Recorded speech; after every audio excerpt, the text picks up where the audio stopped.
સમાચાર જયેશ વેગડા વાંચે છે. સૌપ્રથમ મુખ્ય સમાચાર. ભારતના બંધારણના 75 વર્ષની ગૌરવશાળી યાત્રા પર લોકસભામાં ચર્ચાનો પ્રધાનમંત્રી નરેન્દ્ર મોદી આજે જવાબ આપશે.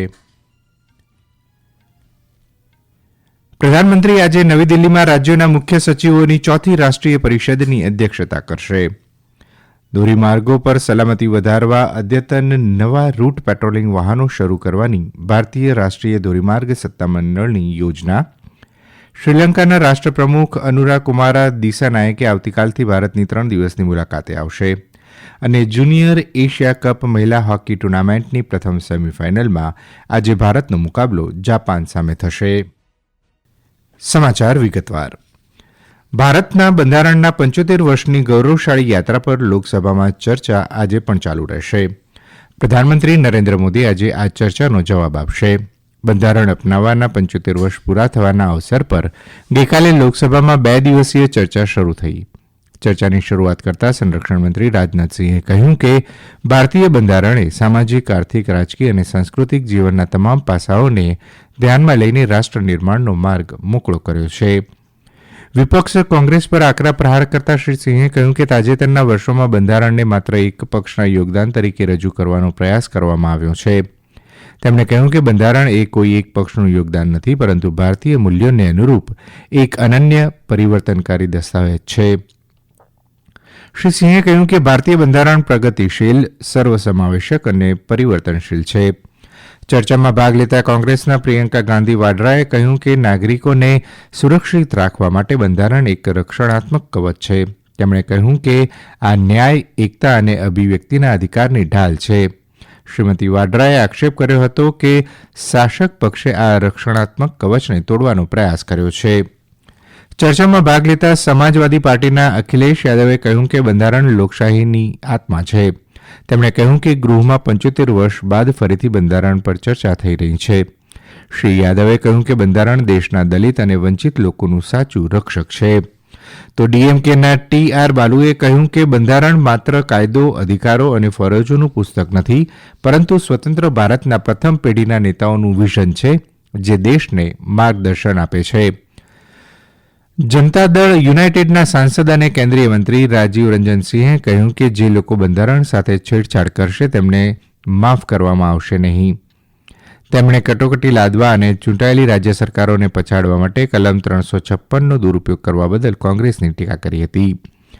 તૃણમૂલ કોંગ્રેસના કલ્યાણ બેનર્જી, તેલુગુ દેશમ પાર્ટીના બાયરેડ્ડી શાબરી, શિવસેના યુબીટીના અરવિંદ સાવંત, એનસીપી શરદ પવાર જૂથના અમોલ રામસિંહ કોહલે, લોક જનશક્તિ પાર્ટીના શાંભવી ચૌધરી સહિત અનેક સાંસદોએ ચર્ચામાં ભાગ લીધો હતો. વિદેશમંત્રી ડોક્ટર એસ જયશંકરે ગઈકાલે નવી દિલ્હીમાં પોર્ટુગલના વિદેશમંત્રી પાઉલો રાંગલે સાથે ચર્ચા કરી હતી. એક સોશિયલ મીડિયા પોસ્ટમાં ડોક્ટર જયશંકરે કહ્યું કે તેમણે ભારત અને ડિજિટલ પોર્ટુગલ વચ્ચેના સંબંધોની સમીક્ષા કરી હતી અને સ્વચ્છ ઉર્જા ટેકનોલોજી, ડિજિટલ પરિવહન, હેરિટેજ અને દરિયાઈ સહયોગ જેવા ક્ષેત્રોમાં નવી તકોની અંગે ચર્ચા કરી હતી. બંને નેતાઓએ પશ્ચિમ એશિયા, યુક્રેન અને ઇન્ડો પેસિફિક સંબંધિત મુદ્દાઓ પર પણ પોતાના મંતવ્યો રજૂ કર્યા હતા.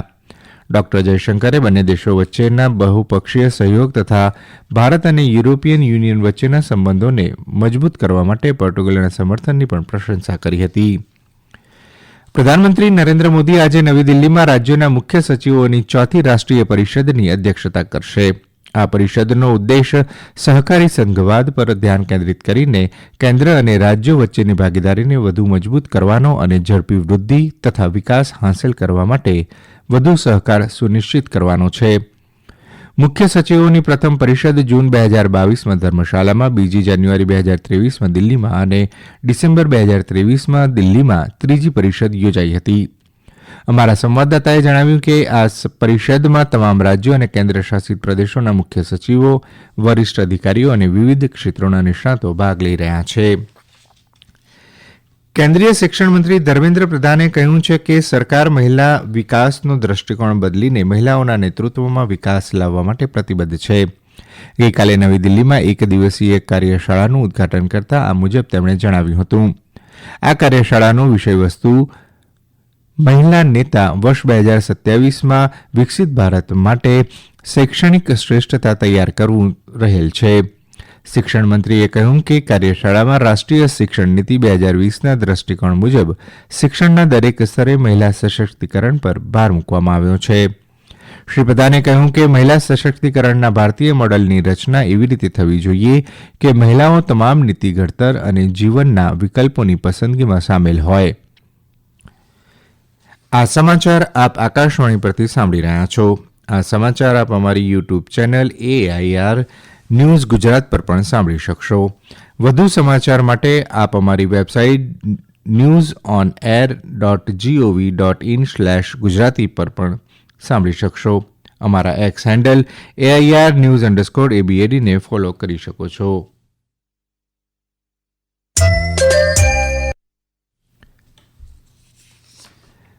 ભારતીય રાષ્ટ્રીય ધોરીમાર્ગ સત્તામંડળ ધોરીમાર્ગો પર સલામતી વધારવા માટે હાઇવે સાથી નામના અદ્યતન નવા રૂટ પેટ્રોલિંગ વાહનો શરૂ કરવાની યોજના બનાવી રહ્યું છે.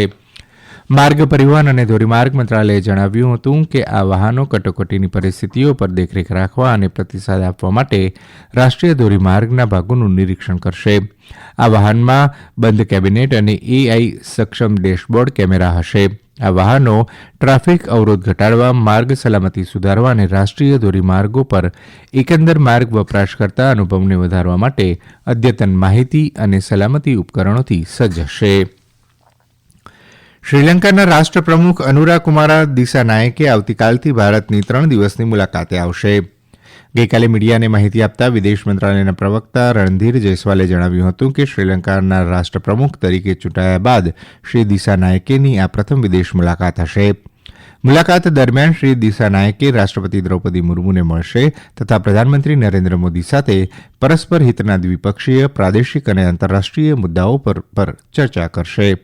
શ્રી જયસ્વાલે કહ્યું કે શ્રીલંકાના રાષ્ટ્રપતિ નવી દિલ્હીમાં એક વ્યાપાર કાર્યક્રમમાં પણ ઉપસ્થિત રહેશે અને બિહારમાં બોધગયાની પણ મુલાકાત લેશે. તેમણે કહ્યું કે શ્રી દિસાનાયકેની આ મુલાકાત બંને દેશો વચ્ચે બહુપક્ષીય અને પરસ્પર સહયોગને મજબૂત બનાવશે. જુનિયર એશિયા કપ મહિલા હોકી ટુર્નામેન્ટની પ્રથમ સેમીફાઇનલમાં આજે ભારતનો મુકાબલો જાપાન સામે થશે. ઓમાનના મસ્કતમાં રમાઈ રહેલી આ મેચ ભારતીય સમય અનુસાર સાંજે 6 વાગ્યાથી શરૂ થશે. ભારતે ગુરુવારે થાઇલેન્ડને 9-0થી હરાવીને સેમીફાઇનલમાં પ્રવેશ કર્યો હતો. આ જીત સાથે ભારત આવતા વર્ષે ચીલીમાં યોજાનાર FIH જુનિયર મહિલા હોકી વિશ્વકપ માટે પણ ક્વોલિફાય થઈ છે. આજે બીજી સેમીફાઇનલમાં ચીનનો મુકાબલો દક્ષિણ કોરિયા સામે થશે. આ મેચ ભારતીય સમય અનુસાર રાત્રે 8:30 વાગે શરૂ થશે. દેશમાં સૈન્ય કાયદો લાદવાના પ્રથમ પ્રયાસ બાદ દક્ષિણ કોરિયાના સાંસદો રાષ્ટ્રપ્રમુખ યુન સુક યેલ વિરુદ્ધ બીજા મહાભિયોગ પ્રસ્તાવ પર આજે સંસદમાં મતદાન કરશે. ભારતીય સમય અનુસાર લગભગ બપોરે 12:30 વાગ્યાથી મતદાન શરૂ થશે. અને હવે આજના અખબારોના મુખ્ય સમાચાર રજૂ કરે છે હર્ષ લેઉવા. આજના તમામ અખબારોએ અલગ અલગ સમાચારોને મુખ્ય શીર્ષકમાં સ્થાન આપ્યું છે. દિવ્ય ભાસ્કર લખે છે, ભાજપ વર્સિસ કોંગ્રેસનું બંધારણ, અલ્લુ અર્જુનની ધરપકડ, જામીન મળ્યા. આ સંદેશનું મુખ્ય શીર્ષક છે. ગુજરાત સમાચારે મુખ્ય શીર્ષકમાં લખ્યું, ટ્રમ્પ સત્તા સંભાળતા જ 18,000 ભારતીયોને ઘર ભેગા કરશે. દેશ થીજ્યો, 12 રાજ્યમાં કોલ્ડ વેવ. આ ફૂલ છાપનું મુખ્ય શીર્ષક છે. સેન્સેક્સ 2131 પોઈન્ટની ઉથલપાથલને અંતે 843 પોઈન્ટ ઉછળ્યો. આ સમાચારને નવ ગુજરાત સમયે મુખ્ય મથાળું બનાવ્યું છે. અને અંતમાં મુખ્ય સમાચાર ફરી એકવાર. ભારતના બંધારણના 75 વર્ષની ગૌરવશાળી યાત્રા પર લોકસભામાં ચર્ચાનો પ્રધાનમંત્રી નરેન્દ્ર મોદી આજે જવાબ આપશે. પ્રધાનમંત્રી આજે નવી દિલ્હીમાં રાજ્યોના મુખ્ય સચિવોની 4th રાષ્ટ્રીય પરિષદની અધ્યક્ષતા કરશે. ધોરીમાર્ગો પર સલામતી વધારવા અદ્યતન નવા રૂટ પેટ્રોલિંગ વાહનો શરૂ કરવાની ભારતીય રાષ્ટ્રીય ધોરીમાર્ગ સત્તામંડળની યોજના. શ્રીલંકાના રાષ્ટ્રપ્રમુખ અનુરાકુમારા દિસાનાયકે આવતીકાલથી ભારતની 3 દિવસની મુલાકાતે આવશે. અને જુનિયર એશિયા કપ મહિલા હોકી ટુર્નામેન્ટની પ્રથમ સેમીફાઇનલમાં આજે ભારતનો મુકાબલો જાપાન સામે થશે. આકાશવાણી પરથી સમાચાર પૂરા થયા.